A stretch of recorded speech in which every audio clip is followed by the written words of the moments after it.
question God that we know of in the Bible. Joseph never turns against God that we know of in the Bible. Joseph seems to be the one in the Bible, maybe Daniel, who is the most righteous man in the Bible. Now, Daniel, you can't find anything wrong with Daniel at all in the Bible. Amen. Not Daniel, my cousin. Daniel, my cousin, hallelujah.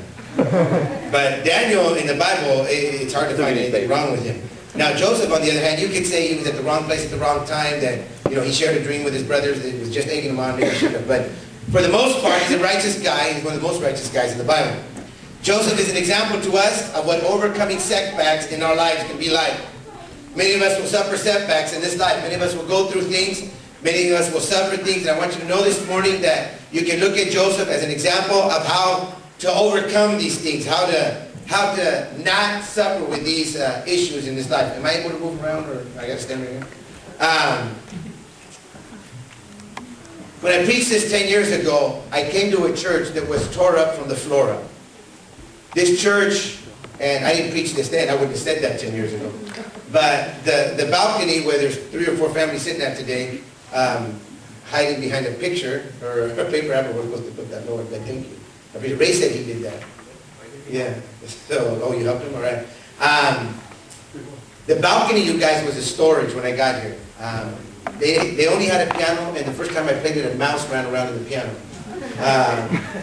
They didn't have this sound system. They didn't have any music. They had gone years without music before I got here.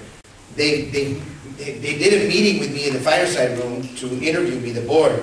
But I could tell that they never used that room because you could see the desks where they were drug into this circle. You could see the lines in the dust from where they drug the desks into the circle.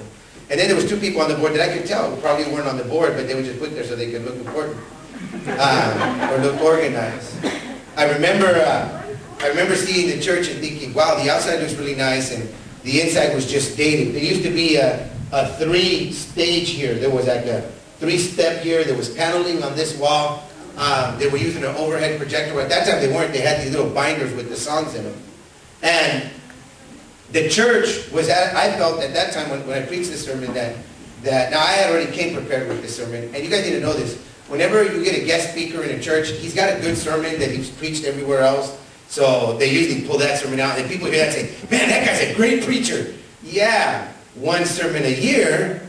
But let him preach 56 times. Well, how many weeks in a year? 52 weeks, 3 sermons a week. He might not be so sharp as he is with that one. So whenever you hear an evangelist or a guest speaker, know this. He's got that sermon. He's been preaching it. He's been sharpening, adding stories, taking away.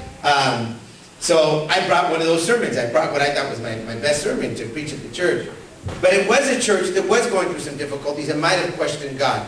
The pastor before me, when I got here, had done something illegal, had done something that he had to do jail time for. And the church was going through some difficult times.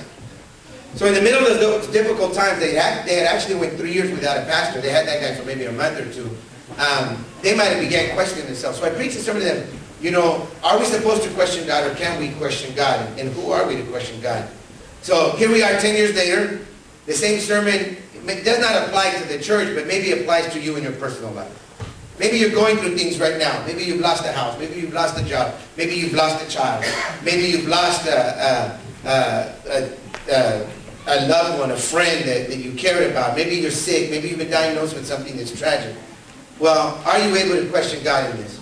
In 2 Kings chapter 6, verse 18 through 17, we have a story where Elijah is getting himself into trouble as the prophet of God.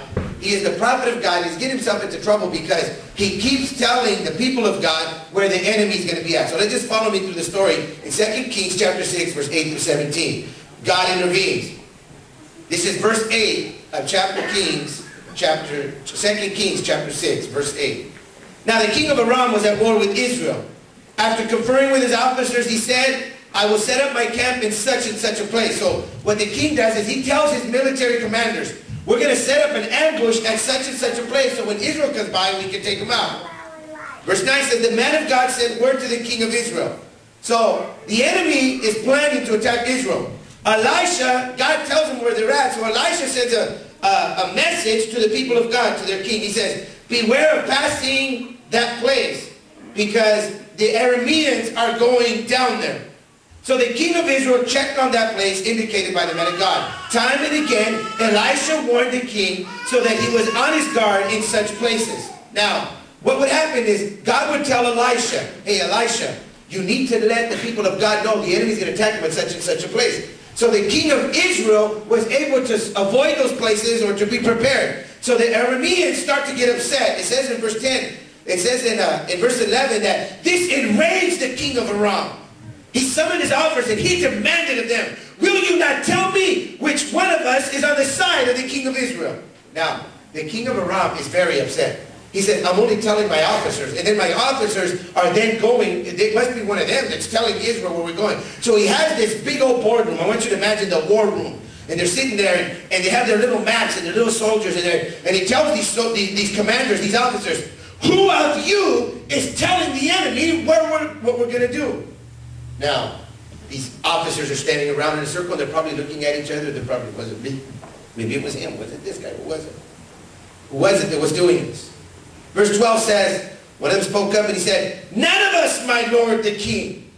None of us, said one of his officers. Elisha, the prophet who is in Israel, tells the king everything. So these commanders sitting around there have found out through some militaristic spying or through some good intel that they have a man of God over there. His name is Elisha, and God is telling him, so he's telling this king of Israel everything that's going on. And then he tells the king, like if it wasn't bad enough, he's telling the enemy all our plans. He says, he also tells him the words that you speak in your bedroom. Now, if he wasn't already mad, he's now been told, hey, that man of God tells that king everything we're going to do, and he also tells him that your wife calls you Pookie at night. Now, I don't know about you, but do you want people to know what you talk about in your bedroom? Do you want people to know that they call you Pancho or Chancho, or I wasn't going to say Sancho, but that's not a good thing to be called in the bedroom. Do you want it to be known that you're called Conan or Pee-wee or Sleepy? I don't know. Those are not the kind of things you want to get out. Those are not the kind of things you want to get out. So he tells him, hey, not only is this man of God telling him everything that we do, he's even telling him what you're doing in the bedroom. Oh my goodness. That would upset this king. You know he'd get upset with this. He says in verse 13, go find out where he is, so I can send men and capture him. And the report came back, he is in Dothan. Somebody say Dothan. Somebody say it again, Dothan. Tell the person next to you, he's in Dothan. Tell the person on the other side, he's in Dothan. D-O-T-H-A-N. He's in Dothan. Verse 14 says, then he sent horses and chariots and a strong force. And they went by night and surrounded the city of Dothan. When the servant of the man of God got up and went early in the next morning, he saw an army of horses and chariots surrounding the city. Oh my Lord, what shall we do? He said. Now, what I want you to realize is this. This guy gets up early in the morning. He's the servant of Elisha, so he probably gets up early in the morning and makes some coffee or whatever they drank back then, tea or something. And, he probably gets out early in the morning and goes out there and opens up the door. And I like to do this. I open our sliding door in the morning. I just like to stand outside and just make sure that everything wasn't robbed. I live in Southeast Fresno. That could be an issue. So I like to go out there and just check it out. So that's what this guy did. He went out there and checked it out. And lo and behold, when he probably goes, now if he lived in Southeast Dothan, he probably did this. Oh my goodness, we're surrounded by an army. What is this? And he comes back inside, the Bible says, and he says that he goes to Elijah, and he said, Elijah, we are surrounded. He says, oh my Lord, what do we do? The servant is asking Elijah. And in verse 16, I want you to realize that Elijah, the man of God, is sitting there getting ready to have his breakfast. Whatever he was eating that day, some Wheaties or whatever, and he's getting ready to eat breakfast when the guy was out there, comes out, oh my goodness, we're surrounded. Comes back inside and says, hey, we're surrounded by an army. And he just sitting there.